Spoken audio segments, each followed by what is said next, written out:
Edinburgh, the Scottish culture. And we interviewed somebody who was trying to preserve Highlands culture of the Highlands, the music and folk. So what's done at the government level? Well, we have many cultures in Scotland. We're very proud of our Gaelic culture, but we have Scots and we have lots of different types of culture. And in terms of the Scottish Government support, we particularly help young people. Feis Ross is a fantastic organisation which works across Scotland, helping young people learn traditional music. We also helped fund and establish a degree in traditional music at a Royal Conservatoire. So we have classical musicians working side by side with traditional musicians. And we also, through Creative Scotland, fund lots of different organisations.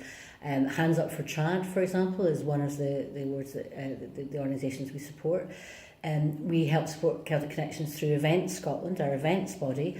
They have a very strong link with Rajasthan, and Shugo Nifty, one of our traditional music bands that will be and have had relations with the Indian festivals as well.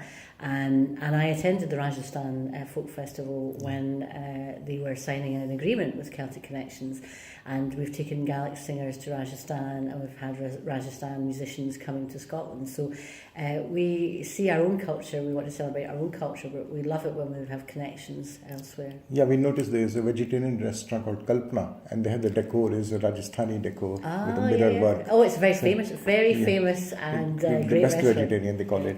But apart from that, is there a revival of the language, old language? Yes, we're Gaelic in particular, we're making sure that there's more provision. There are more schools now.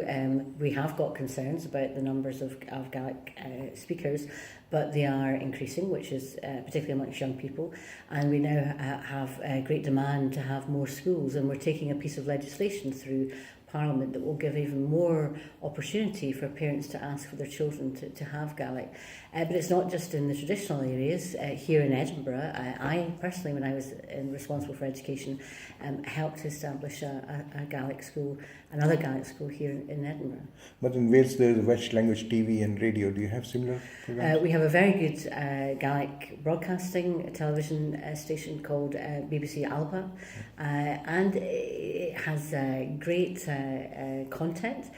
It does very good documentaries. It reflects Scotland to itself, and far more people actually watch the Gaelic television programmes than actually can speak Gaelic. So not only is it serving Gaelic itself, it also is creating content that maybe perhaps inspire people to learn Gaelic, but certainly the content is very strong. And they have subtitles, English subtitles, many of the programs. Yes, yeah. So I recommend if anybody wants to learn more about Scotland and Gaelic culture and more widely our history and our heritage, and indeed our stories, our news stories, BBC Alba with English subtitles for the Indian audience should be available. And there have been attempts to revive old tribal art, visual arts. Yes, we have. Celtic heritage is very much a lifeblood, even in contemporary. So actually, there's both visual and indeed non-visual, and that's very much part and parcel of that integrated approach that you learn about a country not in one dimension in culture, but through music, through dance, through different aspects. And there are different ways of doing it. Our traditional is so important, and our young musicians, for example, themselves, they say that actually learning their traditional music first then allows them to work with others in a more contemporary fusion way. And one of the highlights of the festival for me was the performance of Grit by the Grit Orchestra. And that was composed by a composer, sadly now dead, a young man called Martin Bennett, and it used Gregorian chant, it used Gaelic psalm singing, as well as hip hop kind of mixing with an orchestra that had, in terms of saxophone playing, but also violins, pipers, everything.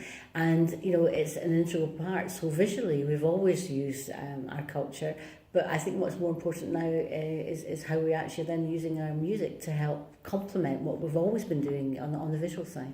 There's going to be a big British festival next year, organised by British Council and the British government.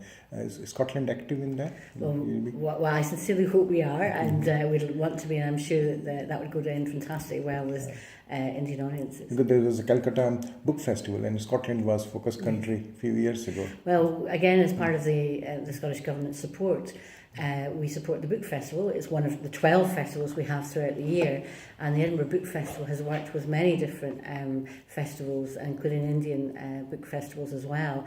And one of the best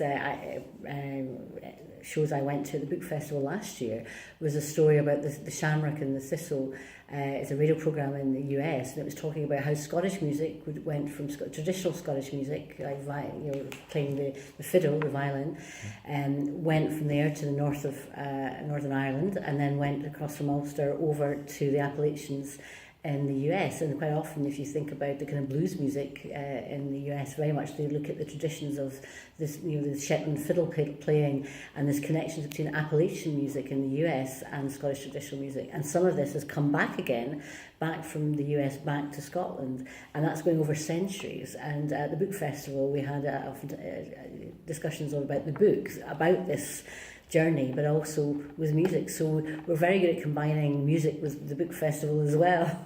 Yeah, in Canada there's an island where Scots were settled many centuries ago, and they preserved the country. Well, Nova Scotia is, that's Latin for New Scotland, yes, and their premier is a Mr. McNeill, and of course McNeill is a very Scottish name. His family comes from Barra, so there are Scots all over the world, and whether people have got ancestors that are Scottish or they just like Scotland, we want them to feel welcome here and always come to visit, get that authentic sense of Scotland.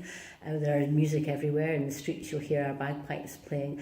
But actually we have opportunities with Celtic Connections, for example. It's a great music festival in January for people who love traditional music, not only to hear Scotland's traditional music, but from all over the world.